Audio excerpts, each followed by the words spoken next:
I worked with a lot of senior executives, like the people who are in leadership roles of companies.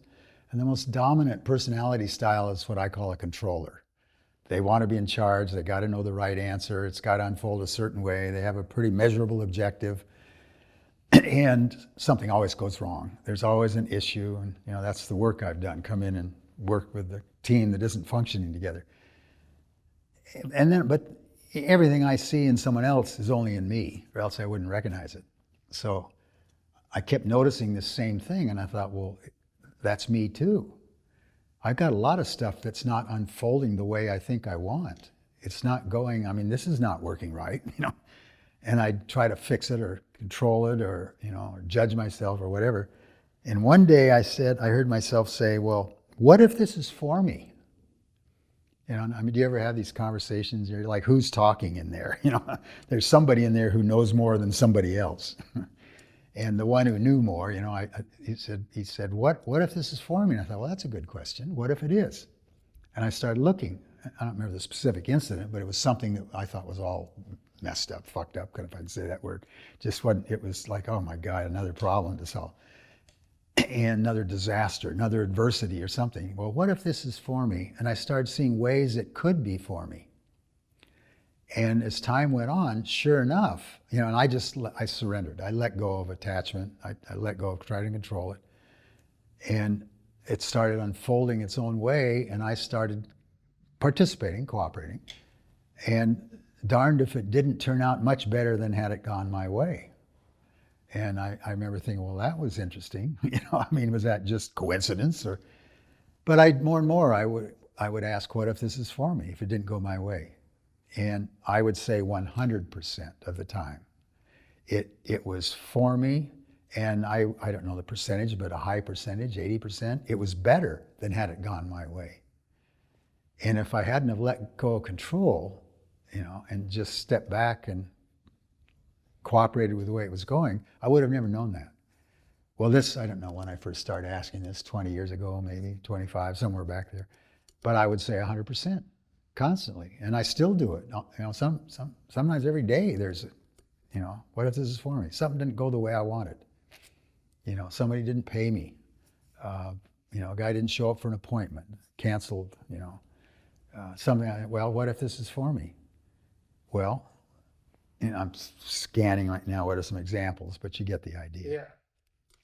Yeah. I'm wondering if that is, would you say that it's like a belief in a higher power, a belief that there's like a plan or something, or is it just an outlook that you choose to adopt?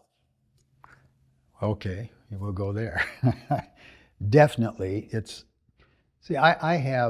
can say I have some credentials, I've accomplished some things, I can point to results, and they're better than average, blah, blah.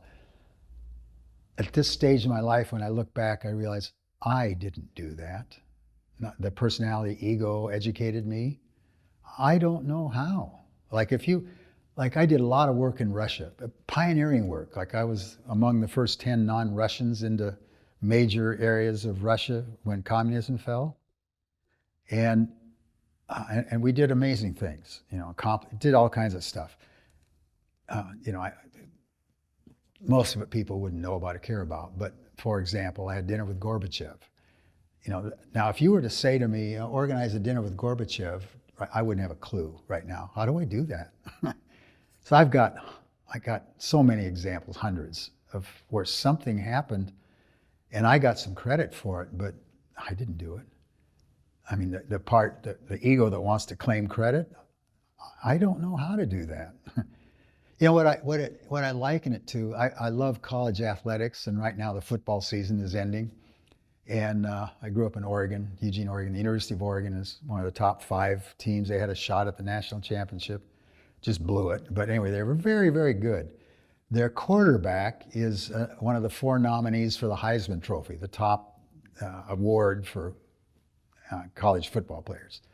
So one of the top players in the country. And I like the guy because he doesn't claim the credit. He recognizes if my linemen didn't do their job, if my receivers were no good, didn't catch the pass, he said, I'd get none of this credit. And recognizing everybody's job is important. somebody might get more credit, like the president of the company or something, but if the janitor didn't sweep the floor, or, every job adds to that result. And, so, and that's how I look at it. So to me, it's like, why do some of them get paid more than others? Really, they don't. I mean, there's an element where you can sort of justify it, but they're not that much more valuable than any other position. So, and I'd say that for a team of 2 to a team of 50,000. Anytime there's a group of people together, a family, you know. I mean, I look at how my parents raised me, and they were wonderful parents, terrific. And they had rules, they had narrower boundaries than I wanted. And it served me. I mean, I learned important things that got me through life. I do very differently. It's like with my anybody I'm in charge of, my staff, I want to get clear on what's the objective, how do we know we're there, so, what's the result, and what are the guidelines? And I want really wide guidelines. It's just, here's where you want to get to. If you get too far out of bounds here, I'll probably call your attention to it. But figure out how to go there. You know how to get there ways I don't, and probably better than my way. I just know a way. So that's now there's some people who don't want to work that way. They just want to show up, give me the check, and tell me what to do each day and how to do it. And they're okay with that. Okay, well, I'm not. To me, it's disrespectful. Like, I think everybody's got creativity and some intelligence, or they'll figure things out. And I want to encourage that, and it's what I've done with my work. I got a name for leadership trainings, but working with people. Yeah. I just thought of this, so I say it, but I don't know if I'm a good father or not. I have 2 daughters. I don't think I was a great father. I mean, I loved my daughters, but I was doing my work. I was traveling. I wasn't with them as much as they probably wanted, or as much as I wanted. But now I have a young son, and it's really important for me to be around him a lot and with him and watch him grow. And so he's teaching me as much as I'm teaching him, I'm sure, and just by watching him and seeing that, But and they're up in Idaho, and I, every day we do something online with Zoom, once or twice or something. And just about 3 or 4 days ago, he took the throw pillows off the couch, stood on the arm of the couch, put his arms above his head, and fell straight forward without bending his body, landed face first and stomach first on the couch, on the cushions. And he said, "What am I?" And I said, "Well, what are you?" And he said, "I'm the Eiffel Tower." I think that is so great. I mean, first of all, his creativity and the playfulness. I really want to encourage that. And then I thought, well, what would my mom and dad have said? Don't play on the furniture. That's enough. Stop that now. Grow up and act your age. And that's most parents. And what does that do to the development? That's why so many people are afraid of risk. They get stuck in a comfort zone. They don't learn as much or grow as much or have as much fun or aren't as happy. And it's little things like that. It's just, now where do you put the boundaries? I mean, there got to be some agreements about, and especially when you're a parent, you got a responsibility for them. They got to be safe. But what's safe?